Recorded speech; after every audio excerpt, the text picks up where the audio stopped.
Оразаның адам ағзасына пайдасы.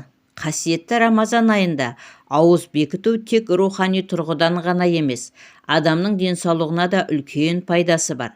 Бұл туралы ғалымдар да арнайы мәлімдеме жасап, 365 күн бойы тамақ ішетін адамға жылына 30 күн ораза тұту дұрыс деп таныды. Баршаңызға сәлем, құрметті көрермен, сіздермен пайдалы кеңес арнасы. Тақырып қызық болса, видеоны соңына дейін көріп, арнаға тіркеліп лайк баса кетуді ұмытпаңыздар. Сіз ораза арқылы өз денсаулығыңызды оңалта аласыз. Әлемде көптеген адамдарда бел алып келе жатқан қант ауруын емдеу үшін дәрігерлер 10-15 күндей ораза ұстауды кеңес етеді екен. Бұл дегеніміз медицинаның өзі оразаны дұрыс көруде деген сөз.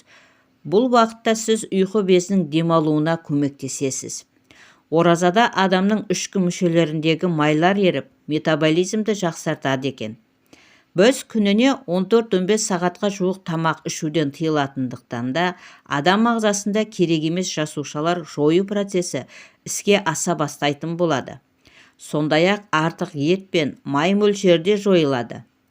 Француз биологы, ішкі ағзалар бойынша білікті дәрігер болған Нобель сыйлығының лауреаты Алексис Коррель өзінің белгісіз адам деген еңбегінде былай дейді: адамдар барлық ғасырларда ораза тұтқан. Сондай-ақ барлық діндер тамақ судан тыйылып, ауыз бекітуге шақырып келген. Адам ауыз бекіткенде ең бірінші аштық, одан әлсіздік сезінеді. Кейде осының әсерінен адам қобалжуы да мүмкін. Бұл сыртқы болып жатқан жағдайлар, бірақ ішкі организмде құбылыстар бұған қарағанда маңыздырақ. Осы сәтте бүйректегі қант қимылдайды. Онымен бірге терінің астында сақталған майлар да қимылдап ериді. Ішкі ағзалар мен жүрек бір қалыпты жұмыс істеуі үшін барлық организм өзіндегі сақталған қордан қажетті энергия жұмсай бастайды. Бұл болашақта адам организмнің жақсы жұмыс істеуімен қамтамасыз етеді деген. Әрине, оразаның алғашқы күндері аштық қаттырақ сезілуі мүмкін, алайда адамның есте сақтау қабілеті артатын болады.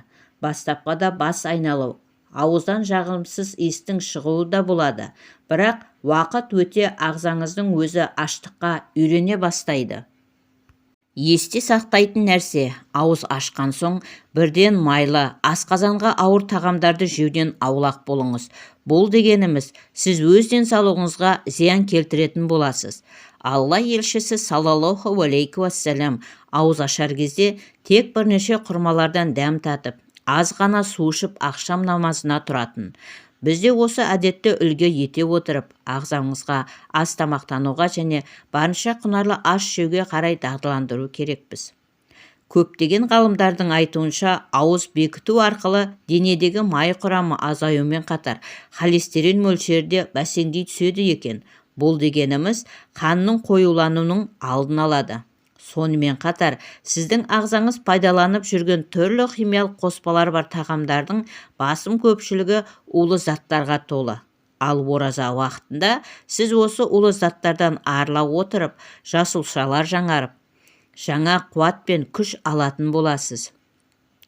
Барша адам мұқтаж болып жүрген медициналық диета арқылы сіз өмір жасыңызды ұзартып, рухани тұрғыдан тазарып, мұсылманның 5 парызының бірін атқаратын боласыз. Міне, құрметті көрермен, осымен видеомыз аяқталды. Егер видеомызды пайдалы деп тапсаңыз, арнаға тіркеліп лайк басып, міндетті түрде пікір қалдыра кетіңіздер. Тұтып жатқан оразаларыңыз қабыл болсын, дендеріңіз сау болсын. Келесі видеода кездескенше аман сау болыңыздар. Ақпаратымыз пайдаларыңызға жарасын.